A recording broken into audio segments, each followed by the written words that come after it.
Hello, welcome to Exams Prep Target channel, a channel dedicated for various exams preparation. KPS Teacher Work Experience series का lecture number 16 है mesh analysis. Mesh analysis करने से पहले आपको पता होना चाहिए कि एक मैश क्या है। अगर एक सिंपल सा सर्किट यहाँ ड्रॉ किया जाए,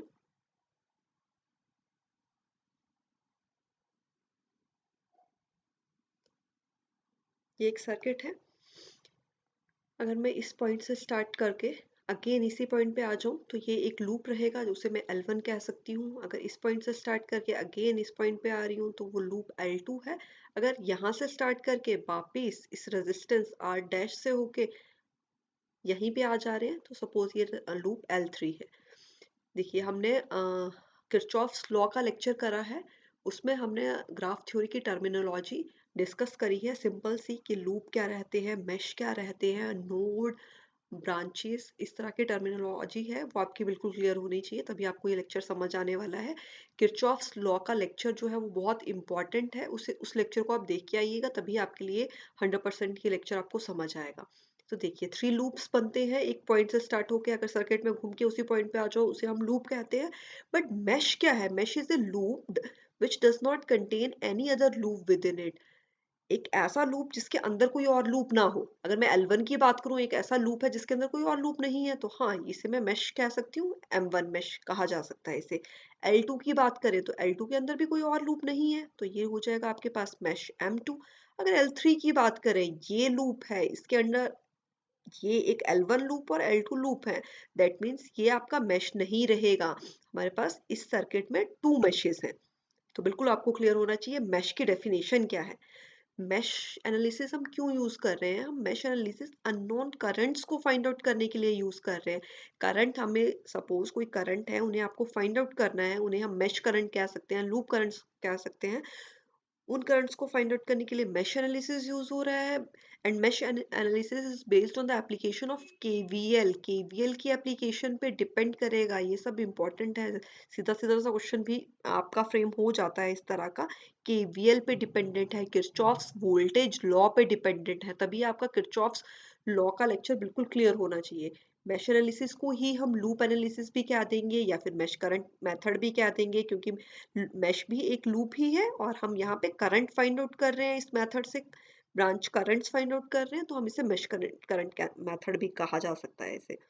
then one important bit is that it is only applicable to a planar circuit। planar circuit है, एक circuit है जो planar है, एक है non planar circuit। डिफरेंस समझने की कोशिश करते हैं, बट important है mesh analysis के लिए सिर्फ planar circuit में applicable होगा। planar circuit is one that can be drawn in a plane without no branches crossing one another. कोई भी सर्किट है, सपोज ये सर्किट है, अगर हम उस सर्किट को इस तरह से ड्रॉ कर पा रहे हैं जिसमें एक दूसरे पे ब्रांचेस क्रॉस नहीं हो रही हैं तो उसे हम प्लेनर सर्किट कहेंगे। और अगर ऐसा नहीं हो पा रहा है, ब्रांचेस क्रॉस कर रही हैं, तो वो नॉन प्लेनर सर्किट है।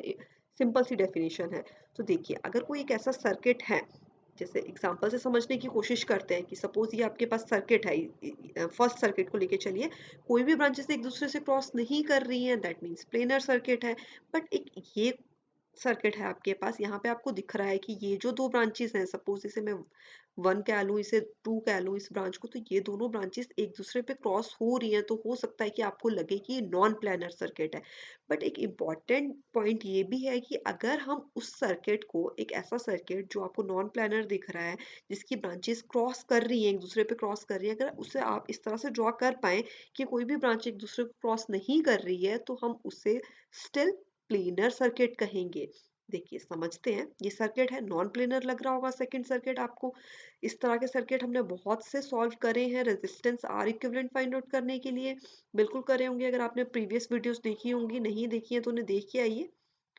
तो ये आपकी फर्स्ट ब्रांच है। अगर मैं इस सेकंड ब्रांच को, ये इन दो नोड्स पे है, अगर इस सेकंड ब्रांच को मैं इस तरह से ड्रॉ करूं, सपोज ये रेजिस्टेंस आर डैश था, तो ये रेजिस्टेंस मैंने ये ब्रांच को इस तरह से स्ट्रेच कर दिया कि ये रेजिस्टेंस यहाँ आ गया। तो देखिए ये आपके पास क्या हो गया, एक प्लेनर सर्किट हो गया। अब तो कोई भी आपको ऐसी ब्रांच नहीं दिख रही होगी जो एक दूसरे पे क्रॉस कर रही है, तो ये आपका प्लेनर सर्किट रहेगा। तो कोई भी कोई भी एक ऐसा सर्किट जिसे हम इस तरह से ड्रॉ कर पाए कि ब्रांचेस एक दूसरे पे क्रॉस नहीं कर रही हैं, वो आपका प्लेनर सर्किट रहेगा। अब आपका सर्किट थर्ड है, तो आप इसे सॉल्व करने की कोशिश कीजिएगा कि क्या आप इसे इस तरह से ड्रॉ कर पाए कि ये प्लेनर सर्किट बन पाए। बिल्कुल ऐसा नहीं हो पाएगा, ये आपका नॉन प्लेनर सर्किट रहेगा। तो आपको बिल्कुल डेप्थ में बहुत ज़्यादा जाने की ज़रूरत नहीं है मेश एनालिसिस के लिए।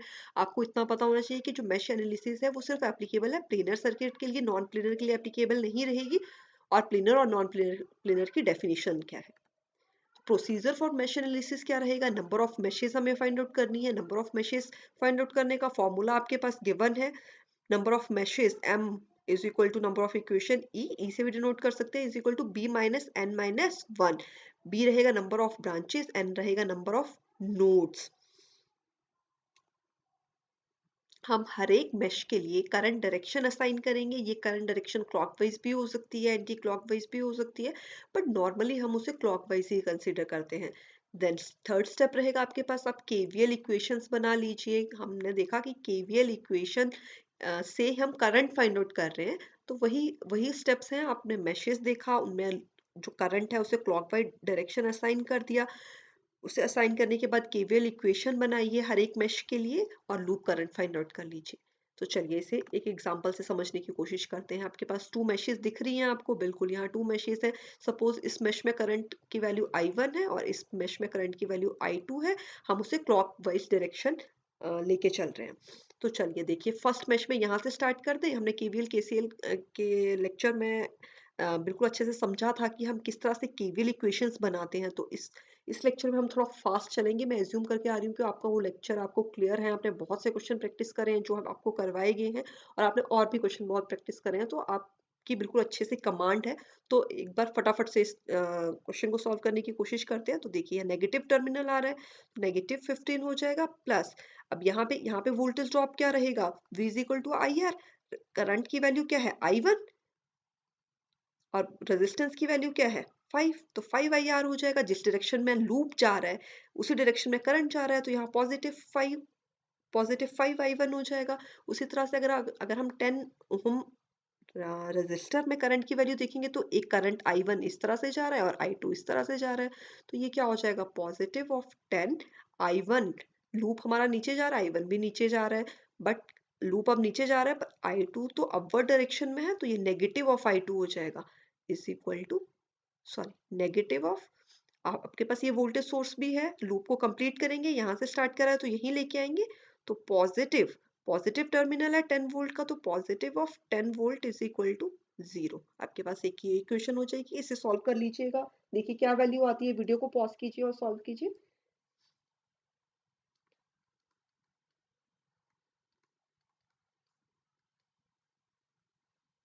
ये आपके पास फर्स्ट इक्वेशन है। इस इक्वेशन को सॉल्व करके इस तरह से सिंपलेस्ट वे में आपके पास एक इक्वेशन आ जाएगी। तो ये आपका मैश फर्स्ट में था, उसी तरह से आप सेकंड मैश में यूज कर सकते हैं। सेकंड मैश में केवीएल यूज कर लो। यहाँ से स्टार्ट कर दो, तो देखिए 6 है, 4 है, 6 + 4 10, या फिर 6 और 4 में सेम ही रेजिस्टेंस है, सॉरी सेम ही करंट है, दोनों सीरीज में है। करंट की वैल्यू I2 है, 6 + 4 10 I2 negative of 10 volt plus current 10, register की वैल्यू 10। अब करंट जिस तरह से हम जा रहे हैं अपवर्ड में, करंट I2 अपवर्ड में जा रहा है, बट इसमें एक और करंट भी तो है। ये देखिए I1 डाउनवर्ड जा रहा है, तो वो नेगेटिव ऑफ I1 हो जाएगा, इज इक्वल टू 0। बिल्कुल आप समझ पा रहे होंगे। हमने क्या करा, हमने दो मैशेस बना ली, दोनों में केवीएल लगा लिए। अब आपको केवीएल लगाने आना चाहिए कि किस तरह से केवीएल आप लगा पाओगे। तो देखिए इस इक्वेशन को सॉल्व कर लीजिए, दोनों इक्वेशंस को सॉल्व कीजिए और देखिए I1 और I2 की वैल्यू क्या आती है। सेकंड इक्वेशन रहेगी negative of I1 plus 2I2 is equal to 1। इन दोनों इक्वेशन को सॉल्व कीजिए, I1 और I2 की वैल्यू फाइंड आउट कीजिए। I1 और I2 की वैल्यू रहेगी 1 एम्पियर एंड 1 एम्पियर। ठीक है। अगर सपोज आपसे 10 ओहम का जो रजिस्टर है, ये जो मिडल ब्रांच है, अगर इसमें करंट पूछा होता तो आप किस तरह से फाइंड आउट करते, करंट की वैल्यू क्या हो जाती, देखिए हमने देखा यहाँ पे करंट की वैल्यू क्या आ रही है, I1 minus I2 minus I1, या फिर I1 माइनस I2, यही वैल्यू आ रही है। अगर दोनों में से कुछ भी ले सकते हैं, अगर नेगेटिव आ गई दैट मीन्स जो आपने सपोज करा था उससे अपोजिट डायरेक्शन है, तो ये वैल्यूज क्या रहेंगी, 1 माइनस 1 इज इक्वल टू 0। तो आपसे अगर मिडल ब्रांच में करंट की वैल्यू पूछी होती तो आप कहते हैं कि वो वैल्यू है 0 एम्पियर। तो इस तरह से आप इस क्वेश्चन को सॉल्व कर सकते हैं। नेक्स्ट क्वेश्चन देखते हैं, आई नॉट की वैल्यू फाइंड आउट करनी है। हम मैश एनालिसिस का टॉपिक कर रहे हैं तो मैश एनालिसिस से ही इसे सॉल्व करने की कोशिश करते हैं। यहाँ से लूप अपना स्टार्ट कर देंगे। तो देखिए यहाँ पे आपके पास क्या है, आप देख पा रहे होंगे यहाँ पे आपके पास एक डिपेंडेंट करंट सोर्स भी है। तो आपके पास जो भी सोर्स का लेक्चर है, आपके पास जो भी वोल्टेज करंट सोर्स है, इस तरह का लेक्चर हम कवर कर चुके हैं। तो आप उसे भी बिल्कुल क्लियर करके आइएगा कि वो सोर्सेस क्या रहते हैं। डिपेंडेंट है मींस कि सर्किट में किसी और वैल्यू पे डिपेंड कर रहा है। वैल्यू क्या है, Vx है, तो Vx की वैल्यू यहाँ पे सर्किट में डिपेंड कर रही है, इस पे डिपेंडेंट है ये। तो चलिए क्वेश्चन को सॉल्व करने की कोशिश करते हैं। ये सपोज हमारे पास मेश है, यहाँ पे करंट की वैल्यू है I0। तो इस मैश में हमने हमें चाहिए, तो हम क्या करेंगे, केवीएल यूज करेंगे। तो KVL V is equal to I R होता है। दैट मीन्स जितने भी रेजिस्टेंस है उन रेजिस्टर्स में हमें करंट की वैल्यू पता होनी चाहिए। तो देखिए यहाँ क्या वैल्यू हो जाएगी, यहाँ से आई नॉट आ रहा है, यहाँ से 2 एम्पियर आ रहा है, तो इस 1 ओम रेजिस्टेंस में आपके पास करंट की वैल्यू हो जाएगी आई नॉट प्लस 2। अगर मैं कहूँ इस पॉइंट पे क्या वैल्यू होगी करंट की, तो देखिए यहाँ पे आई नॉट प्लस 2 आ रहा है, बट यहाँ से क्या जा रहा है, 2 एम्पियर का करंट जा रहा है। That means I naught plus 2 minus 2, that means equal to I naught current है अब यहाँ पे। उसी तरह से अगर आप यहाँ देखेंगे तो क्या हो जाएगा, यहाँ करंट की वैल्यू हो जाएगी आई नॉट। अब देखिए इस पॉइंट से करंट 3 ओम जा रहा है, दैट मीन्स आई नॉट जो करंट यहाँ पे आ रहा है माइनस ऑफ 3, क्योंकि करंट 3 इस पॉइंट से जा रहा है। ये सब क्या है, के सी एल इक्वेशन है, के सी एल जो लॉ है हम उसे यूज कर रहे हैं। उसी से हम फाइंड आउट कर पा रहे हैं कि करंट की वैल्यूज क्या होंगी। तो अब देखिए अगर मैं इस पॉइंट पे कहूँ कि करंट की वैल्यू क्या होगी, तो आप क्या कहेंगे, आई नॉट माइनस 3, और अब +3 करंट यहाँ पे आ रहा है, दैट मीन्स ये वैल्यू क्या रहेगी, अगेन आई नॉट होगी। तो आई नॉट अगर यहाँ आ रहा है तो इस रजिस्टर में क्या वैल्यू हो जाएगी, I naught positive of 2Vx। यहाँ करंट की वैल्यू क्या हो जाएगी, I naught positive of 2Vx minus of 2Vx, that means I naught. तो बिल्कुल हम ये क्या कर पाए कि एक 10 वोल्ट से जो करंट आई नॉट जा रहा था, तो उतना ही करंट इसमें आ रहा है।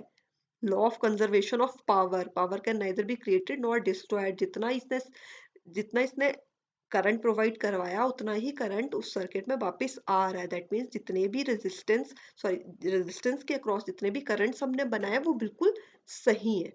तो चलिए देखिए ये मेश है, इसे यहाँ से सॉल्व करने की कोशिश करते हैं। 10 वोल्ट है, positive of V is equal to I R. Current की वैल्यू क्या है, रजिस्टर है 1, और करंट की वैल्यू क्या है, I naught, 1 plus I naught, plus अगर यहाँ देखेंगे तो यहाँ क्या है, 1 इंटू आई नॉट प्लस 2, ये करंट की वैल्यू है, ये टोटल करंट की वैल्यू है। V is equal to I R use कर रहे हैं, आर की वैल्यू ये है, करंट की वैल्यू आई नॉट प्लस 2 हो चुकी है। अगेन नेक्स्ट अगर हम इस रेजिस्टर के क्रॉस देख रहे हैं, इसकी वैल्यू है 1, और करंट की वैल्यू क्या आती है, I not minus 3, find out कर चुके हैं हम। इसी तरह से अगर नेक्स्ट वाले रेजिस्टेंस देखेंगे तो 1 ओम है, और करंट की वैल्यू क्या है, इज इक्वल टू 0 हो जाएगा। तो इस इक्वेशन को आप सॉल्व कर लीजिएगा। आई होप आपको समझ आ रहा होगा। अगर आपको लग रहा है कि बहुत फास्ट हो रहा है तो आप इसे पॉज करके फिर से रिवाइंड करके सुन सकते हैं। तो इक्वेशन सॉल्व करेंगे, आपके पास आएगी 4 I naught plus 2Vx is equal to 11, ये इक्वेशन आ जाएगी। अब आपको आई नॉट फाइंड आउट करना है, बट Vx यहाँ पे एक और अननोन वेरिएबल है, तो Vx को किस तरह से फाइंड आउट कर सकते हैं।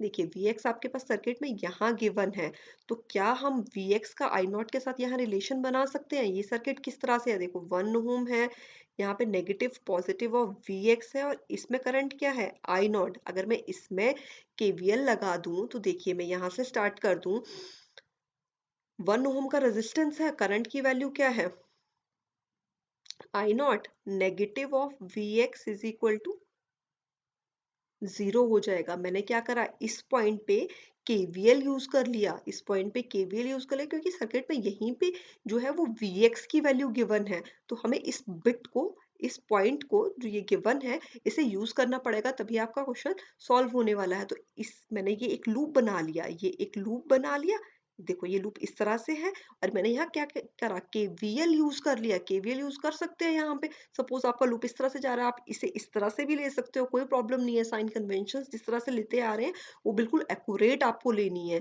हमने क्या करा, यहाँ पे करंट की वैल्यू है आई नॉट और रेजिस्टेंस की वैल्यू है 1, और देन नेगेटिव, यहाँ पे नेगेटिव है, ये इंपॉर्टेंट है, अगर यहाँ नेगेटिव है तो नेगेटिव लेंगे, पॉजिटिव है तो पॉजिटिव लेंगे, कन्वेंशंस बिल्कुल अच्छे से फॉलो करेंगे। Is equal to V X हो जाएगा, that means I naught is equal to V X. ये इक्वेशन हम यहाँ यूज कर सकते हैं और आई नॉट की वैल्यू फाइंड आउट कर सकते हैं। देखिए आई नॉट की वैल्यू क्या आ जाएगी,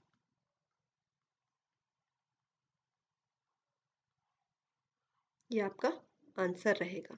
देखिए ये क्वेश्चन इस तरह से था, अगर आप इस क्वेश्चन को ध्यान से देखेंगे तो ये क्या है, एक करंट सोर्स है, करंट सोर्स के साथ सीरीज, सॉरी पैरेलल में एक रेजिस्टेंस लग रखा है, तो हमने सोर्स ट्रांसफॉर्मेशन करा था।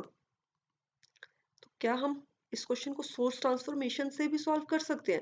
देखो कोई भी क्वेश्चन है उसे सॉल्व करने के बहुत से मेथड है। अगर आप, हमारे पास इस तरह के बच्चे हैं जो सब्जेक्टिव पेपर्स की तैयारी कर रहे हैं, आप बीटेक में हो या डिप्लोमा में हो, तो अगर आपको क्वेश्चन दे रखा है कि मैश एनालिसिस से ही सॉल्व करना है तो आप उसी से सॉल्व करेंगे, बट आप अगर ऑब्जेक्टिव पेपर की तैयारी कर रहे हो तो आप क्वेश्चन को किसी भी मेथड से सॉल्व कर सकते हो। अभी तक हमने लॉस देखे हैं, ठीक है, आगे अभी हम मेश एनालिसिस देख रहे हैं, नोडल एनालिसिस देख रहे हैं, आगे जाके हम बहुत सी थ्योरम्स देखेंगे, उन थ्योरम से भी क्वेश्चन सॉल्व हो जाते हैं। तो सारे के सारे मेथड आपको आने चाहिए, और आप किसी भी मेथड को यूज करके इजीली, जिस भी मेथड पे आपकी कमांड है, जिस मेथड से क्वेश्चन इजीली सॉल्व हो पा रहा है, कम टाइम में हो पा रहा है, एक्यूरेटली हो पा रहा है, तो आप उसे किसी भी मेथड को यूज कर सकते हैं। तो उसके लिए आपकी हर हर एक चीज पे आपकी कमांड होनी चाहिए, हर एक जो टॉपिक है उस पे आपकी कमांड होनी चाहिए, क्योंकि कुछ क्वेश्चन है वो किसी मेथड, एक पर्टिकुलर मेथड से सॉल्व नहीं हो पाते या बहुत लेंथी हो जाते हैं, आपके पास उतना टाइम नहीं होगा, तो आपको सभी कंसेप्ट क्लियर होने चाहिए आपके। तो देखिए अगर मैं कहूँ कि मुझे सोर्स ट्रांसफॉर्मेशन से अगर मैं इस सर्किट को इजी सा बना पाऊँ, तो क्या ऐसा पॉसिबल है? तो चलिए ट्राई करते हैं।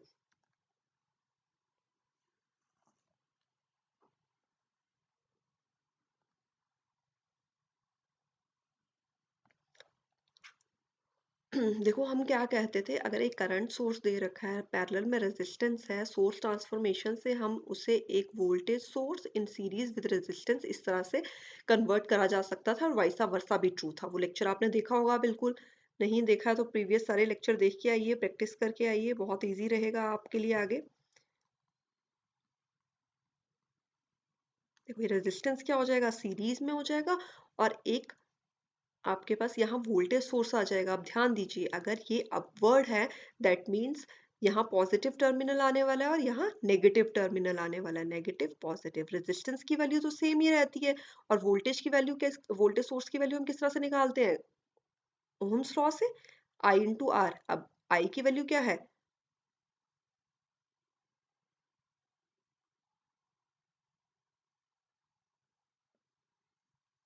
रेजिस्टेंस की वैल्यू क्या है,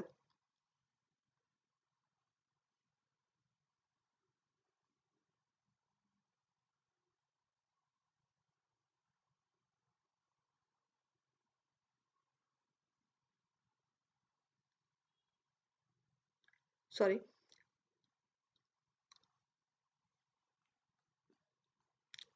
करंट की वैल्यू है 2 एम्पियर, हम इस बिट की बात कर रहे हैं, करंट की वैल्यू है 2 और रेजिस्टेंस की वैल्यू है 1, दैट मीन्स वोल्टेज सोर्स की वैल्यू हो जाएगी 2 वोल्ट।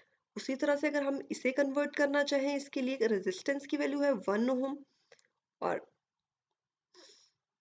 करंट की वैल्यू है 3 एम्पियर। बट ध्यान देने वाली बात है कि करंट की डायरेक्शन डाउनवर्ड है, दैट मीन्स यहाँ नेगेटिव टर्मिनल आएगा, यहाँ पॉजिटिव टर्मिनल आएगा बैटरी का, और V is equal to I R. I क्या है आपके पास, 3 एम्पियर, और रेजिस्टेंस है 1, दैट मीन्स ये आ जाएगा 3 वोल्ट।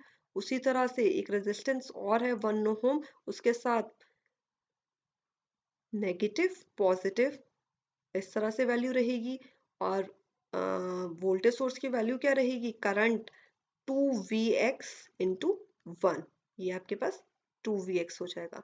अब देखिए आपका सर्किट है एक सिंपल से सिंपल एक सिंगल लूप में कन्वर्ट हो चुका है।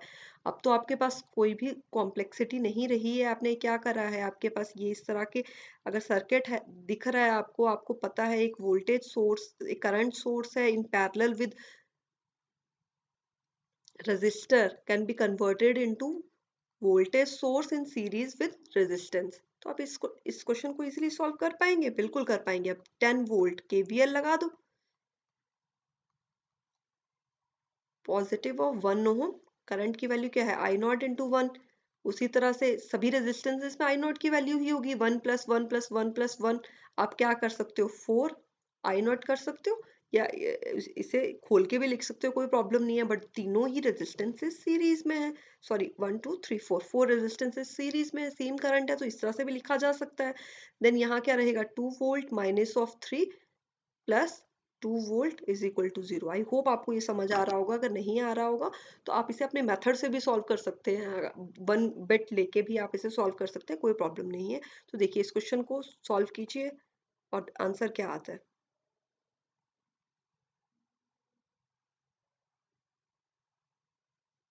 यहाँ रहेगा 2Vx।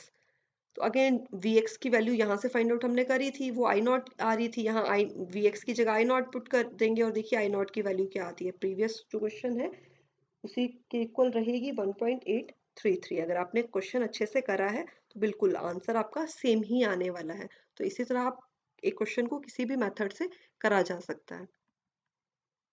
अगर आपके पास इस तरह का क्वेश्चन है, आई नॉट की वैल्यू फाइंड आउट करनी है, आई नॉट इस लूप में करंट है, तो आप फाइंड आउट कर सकते हो। मैश एनालिसिस लगा दें, एक ये मैश है एक ये मैश है, इसमें आप केवीएल लगा दो।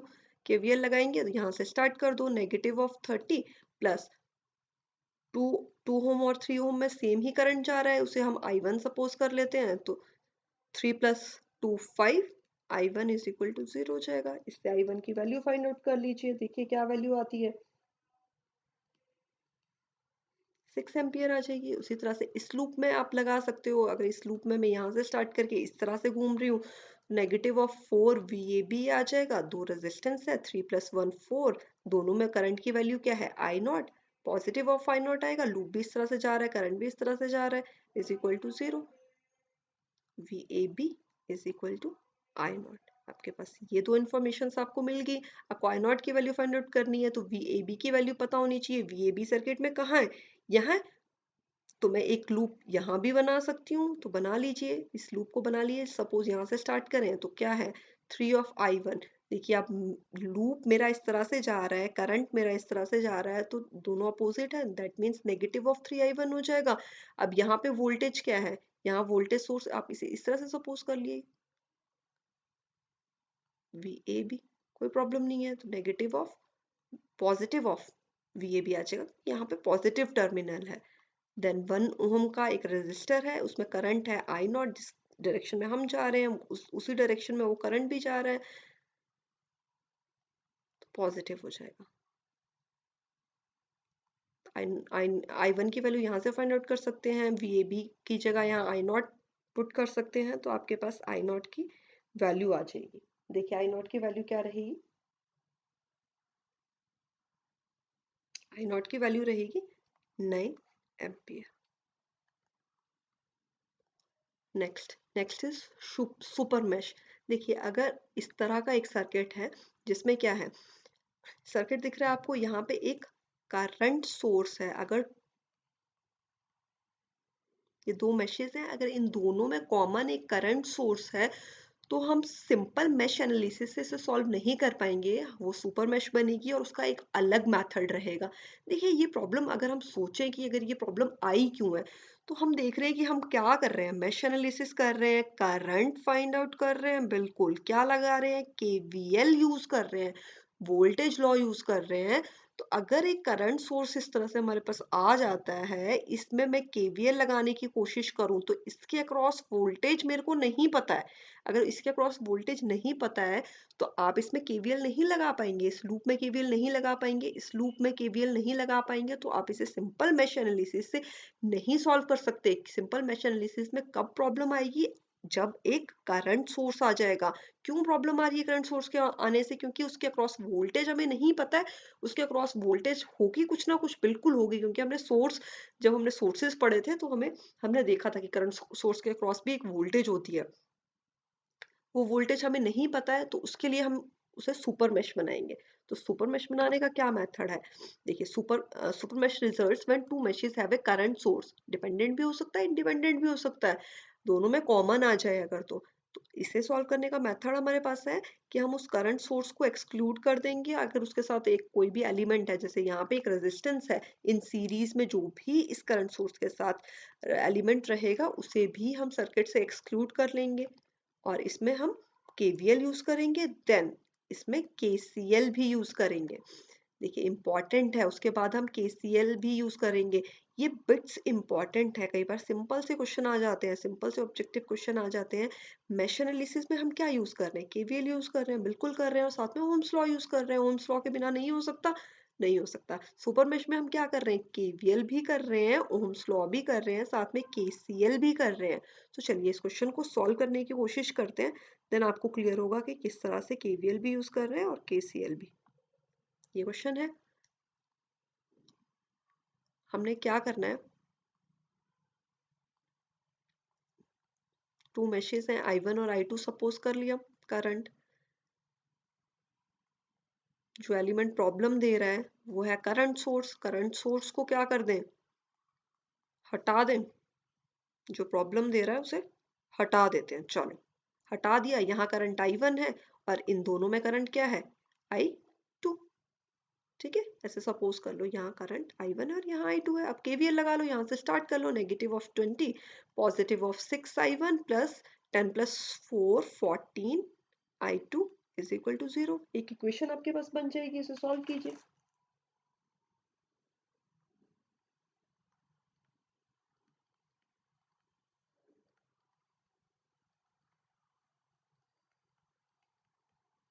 ये हो जाएगी। ये हमने क्या लगा दिया था? केवीएल लगा दिया था। केसीएल लगाओ अब इस नोड पे, ये नोड पे, इस नोड पे केसीएल यूज करो, इस नोड पे केसीएल यूज करो। केसीएल क्या हो जाएगा? देखिए, केसीएल क्या कहता है? Sum of incoming current is equal to sum of outgoing current. तो I1 इसमें आ रहा है, इसे एक साइड लिख लो। इस पॉइंट पे, इस नोड पे I1 आ रहा है, बिल्कुल आ रहा है। इस नोड पे और क्या आ रहा है? 6 एम्पियर भी आ रहा है। और I2 जो है इस नोड से जा रहा है, दैट मीन उसे इक्वेशन के दूसरी साइड लिख लो। ठीक है, तो ये दो इक्वेशंस हो जाएंगे। इन्हें सॉल्व करना आपको आता है, सॉल्व कीजिए और देखिए क्या वैल्यू आते हैं। I1 की क्या वैल्यू है, I2 की क्या वैल्यू है।